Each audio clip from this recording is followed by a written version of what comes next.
For nearly 3 decades, it has been the mystery of East Millinocket. There you go.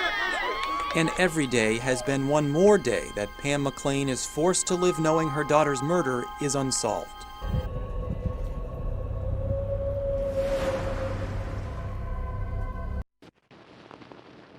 Welcome back, everybody. I'm James. I'm Crystal. And this is Our Killer Obsession. We got some big news for you guys tonight. We have finally made it to most, if not all, of your major podcasting platforms like Apple, iTunes, Spotify, iHeartRadio, and many, many more. So if you like to listen on the go or would like to support our channel in other places besides here on YouTube, you can find us on all of those platforms now. Yep, please go check us out. All right, tonight I'm bringing you the story of Joyce Mclain.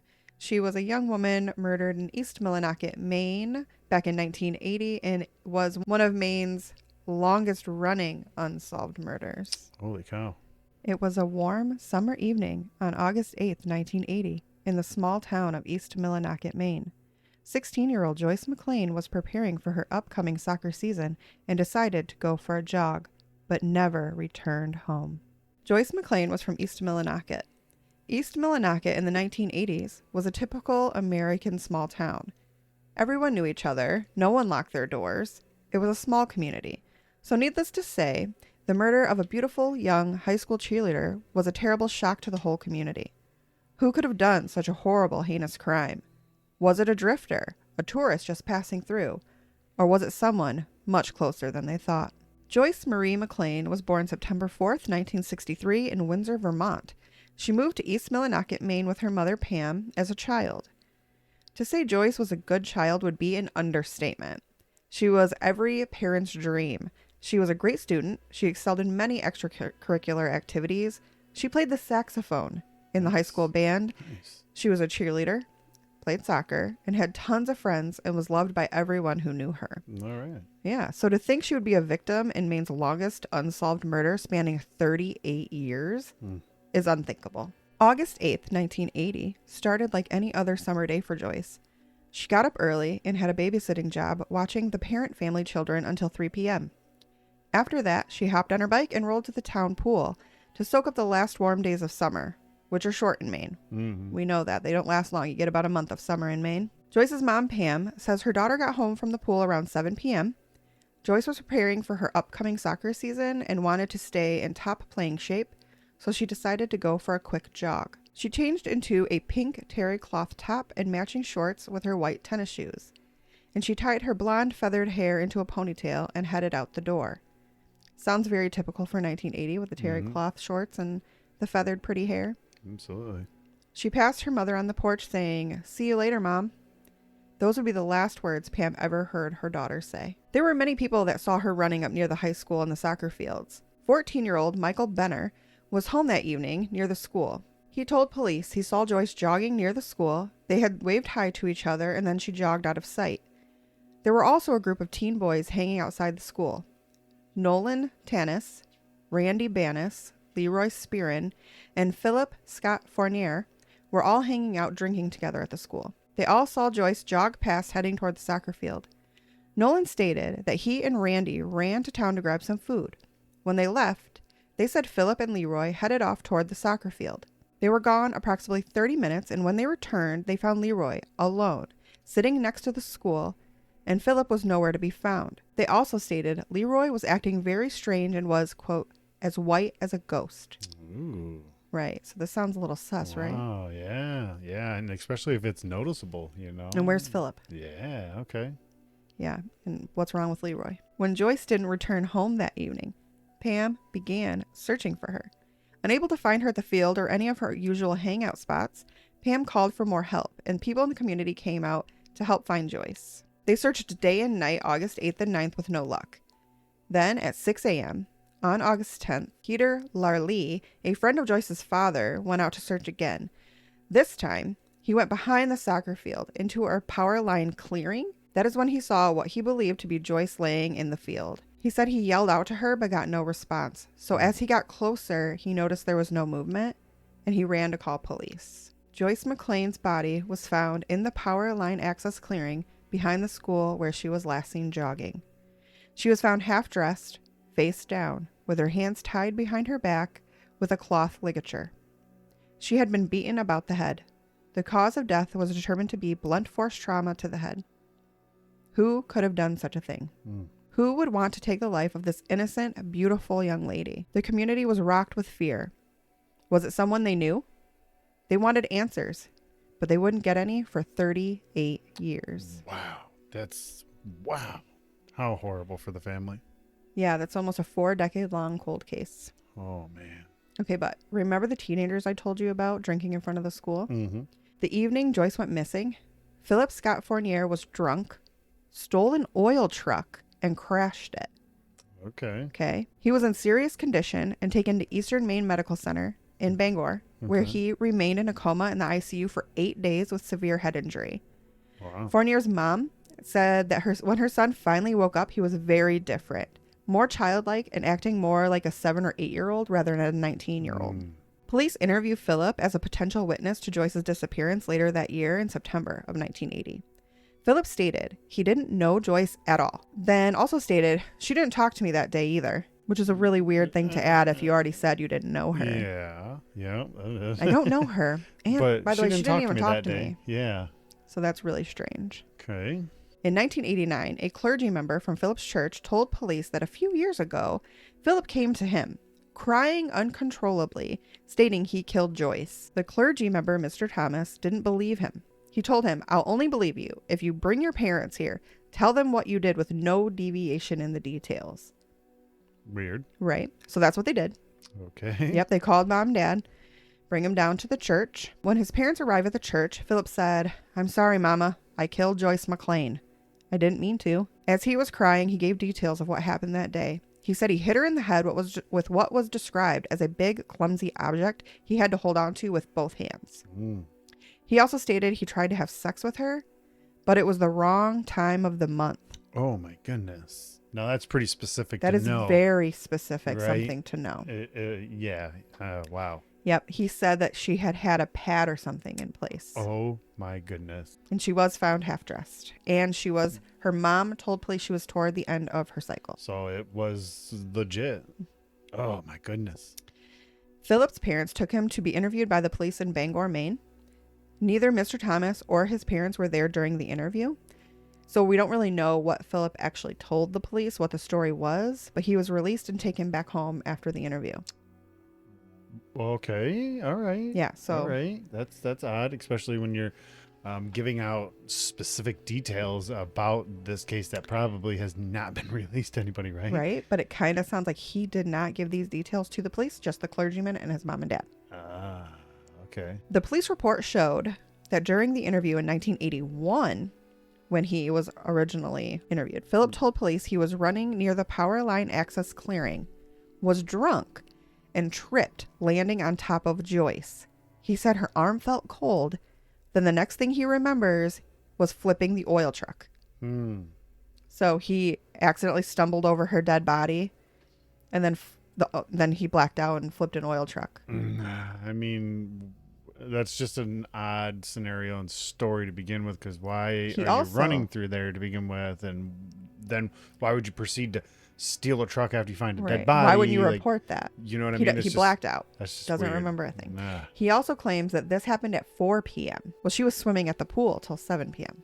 Oh, okay. Yeah. And she was seen home already. Yep, and her mom said she left a little after 7 to go jog. He states everything he told Mr. Thomas and the police he thought were dreams. He wasn't sure what was reality and what wasn't. And he said he felt like he remembered killing Joyce, but it wasn't something he would do. So it must have been a bad dream from his accident. Can't just be a coincidence that you're having dreams of murdering this girl that was found murdered. Right. And then you're giving details about it and her. Specific, very specific and details. They're right. So that's right. That's a heck of a dream. They're chalking it up to head injury. No, that there's something way. wrong with him. In other interviews, he stated he flipped the truck on purpose to kill himself. Okay. So we'll get to that. There was a lot of talk with other people too that comes out later. You just got a lot of different stories here and stuff. Yeah. Okay. So nothing ever came of the interviews with Philip, and the case went cold. And it stayed cold for 38 years until 2008. Wow.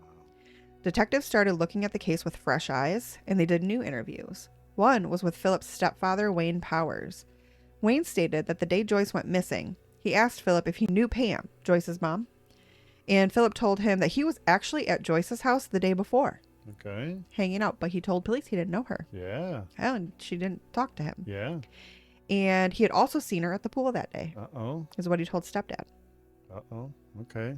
That's odd, you know? Yeah. Weird statements, and then you're in the area.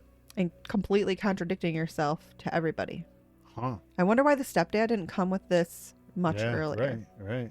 In another interview, someone told police that Philip really liked Joyce, like had a crush on her, and so much so he wanted to impress her and was talking about he was going to quit smoking and take up jogging to get in better shape That's weird. to impress her, That's weird. right? Because, you know, she was into physical fitness and she was really, really active. Obviously a jogger and And stuff. he sounds like he was kind of like, you know, the stoner type, drinking and Yeah, smoking, okay. and he wanted to be somebody different for her. In later years, Philip did time in jail for possession of child pornography. Oh, yucky. Yeah. While in jail, Oh, he told anyone who would listen that he killed Joyce. really? Some say even within 2 minutes of meeting him, Holy cow. he told them, you remember that girl? Oh, wow. Yeah, I did that. That's weird. Yeah. Wow. Some old jailmates did come forward and told police all the info that he had given them.